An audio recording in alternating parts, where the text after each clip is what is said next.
afternoon. My name is Abigail J.E. from BT Dormant 3A. At gagawa po tayo ng number 21, 22, 23, and itong 24. Let's start. Dito tayo gagawa sa stop. First is type rec, enter. Then gawa lang tayo ng rectangle na may haba na 3. Ganyan. Then gawa ulit ng rectangle na 1 lang ang haba at saka yung width niya. Then another rectangle, dito tayo sa point na to. Then ang haba na is 2. Then enter lang. Then extrude tayo. Click mo lang itong extrude. Then click mo itong object. Then click enter. Then type 1. Enter. Then dito naman sa isa, click mo lang, extrude mo. Click mo, then enter. Then type 3. Enter. Then ito naman sa isa, extrude mo din. Click mo, enter, then type 2. Then enter. Tapos ganyan ang magiging kalabasan niya, yung 21. Tapos type mo lang ang union, enter, then click mo itong lahat ng object. Then enter mo lang. Then okay na.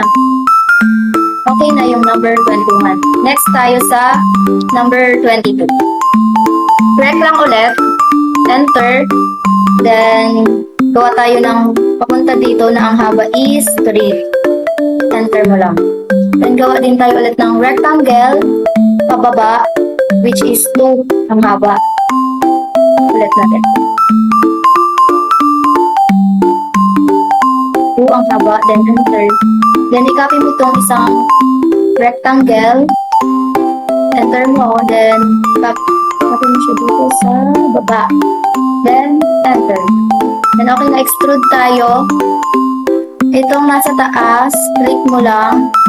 Then, itong nasa baba, click mo din. Then, enter. Then, type mo ang extrude sa 3. Enter. Then, dito sa gitna, extrude mo din. Click mo itong gitna, then extrude mo sa 4. Then, enter. Yan namin may kalabasan. Then, union ulit. Type union. Enter. Then, click mo object. Then, enter. Move lang natin itong object.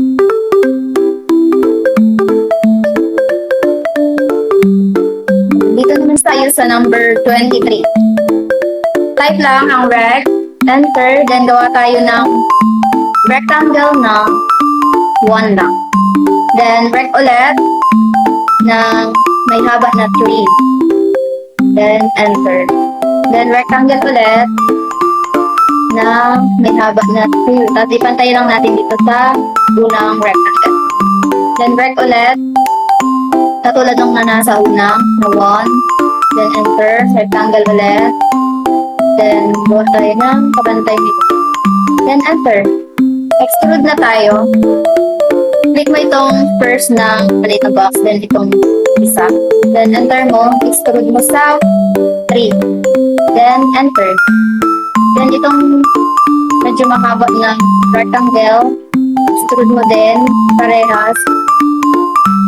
Then, enter. Extrude mo sa 2. Enter.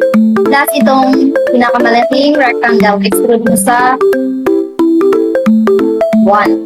Then, enter. Then, union lang. Type union, enter. Then, select the object. Then, enter. Then, na tayo sa number 23. Move lang natin para makita na maayos. Then, okay na. Dito na tayo sa number 24. Rectangle lang ulit. Enter. Rectangle na may haba na 2. Then, enter. Then, rectangle ulit na may haba na 1. Then, rectangle ulit na 2. Then, enter. Then, gawa tayo ulit ng rectangle na ang haba is 5. Then, i-copy mo lang itong rectangle. Copy. Then, drag mo dito sa katabing. Then, enter mo lang.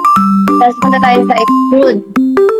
Click mo itong unang na rectangle, then ito rectangle na kapares niya, then enter mo, extrude mo sa 3. enter.